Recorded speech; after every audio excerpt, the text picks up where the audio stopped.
Ladies and gentlemen, Whitley Green. Hi guys, welcome back. Great to have you back. Want you to know I appreciate all the support. Green grass all the way around. Oh yeah, sunny day.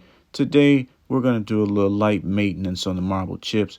Get them nice and white, if you know what I mean. And in no way, shape, or form did I mean to offend anyone. No political commentary. No political commentary. Nowadays you have to do it. It's like my little disclaimer. Okay, first I'm going to pick up the marble chips, simply place them in the buckets, and move my way down. When I remove the solar lights, I'm going to put these anchors in place of them so I know exactly where they go when I'm finished. My landscape edges are held in place by those anchors, but the moisture from the winter pushes them up. I'm going to move the mulch out the way to secure them. Honestly, I started with the anchors because I was trying to avoid this marble chip thing.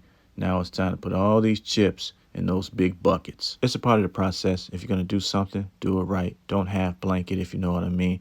Run out of space in this bucket. What I'll do is grab another one, dump it, then bring it down and put the remaining chips in that bucket. The purpose of this was to adjust the anchors and check to see if there were any weeds growing through the landscape fabric. In addition, it gives you a chance to remove any debris, any unwanted debris, anything else for that matter. Okay, what do you guys think? Not bad. Not bad at all. Mission accomplished. Let's move on to the other side. Just more of the same, nothing special. We can relax a bit, just a bit. This is like a final prep. I'm just crossing the T's, dotting the I's, measure twice, cut once. Here's a thought. Before you paint your marble chips, why don't you give them a good rinse? Since the sun is out, I'll take advantage, let the chips dry, and I'll water my perennials. Had to show some love to my rose bushes. They're doing well.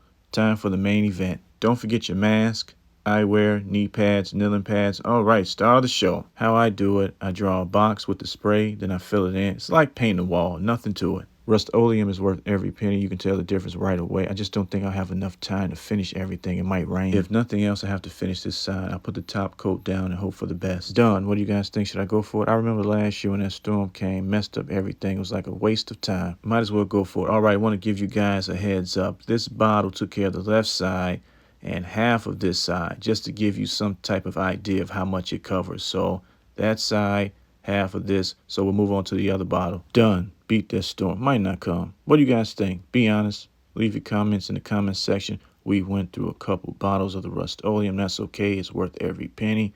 Not much left in here. Matter of fact, you're done. One man left standing. You are the winner. You know what? Sometimes you have to go for it on fourth down. Anyway, you know the motto. Take care of your families. Take care of your bodies. Take care of your lawns too. Bye.